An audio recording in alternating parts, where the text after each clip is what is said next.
آپ دیکھتے ہوں گے اکثر لوگ کہتے ہیں کہ جو کچھ ہو رہا ہے اللہ کی مرضی سے ہو رہا ہے. بھائی دیکھیں اللہ کی مرضی سے نہیں ہو رہا. سب کچھ یہ زنا کرنا اللہ کی مرضی ہے, شراب پینا اللہ کی مرضی ہے.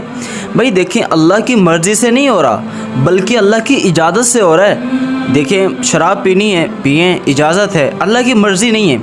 ایسا نہیں آپ شراب کی بوتل پکڑیں اور آپ کا ہاتھ وہیں پر رک جائے, آپ کے ہاتھ پہ فالج گر جائے, ایسا نہیں ہے. آپ زنا کرنے جا رہے ہیں وہیں پر آپ کے پورے جسم پر فالج ہو جائے, آپ کا جسم ایک جگہ جو ہے وہ ساکن ہو جائے, ایسا نہیں ہے. اللہ کی اجازت ہے, مرضی اللہ کی نہیں ہے. شراب پینی ہے پی لو, کل قیامت کے دن اللہ تعالیٰ تمہیں پکڑیں گے. زنا کرنا ہے, گناہ کرنا, کوئی گناہ کرنا ہے کر لو, اجازت ہے, کل قیامت کے دن اللہ تعالیٰ پکڑیں گے. اللہ تعالیٰ کی مرضی یہ ہے کہ محبوب پیغمبر صلی اللہ علیہ وسلم کے طریقے کو اپنایا جائے, قرآن کریم اور احادیث رسول اللہ کے مطابق اپنی زندگی کو گزارا جائے.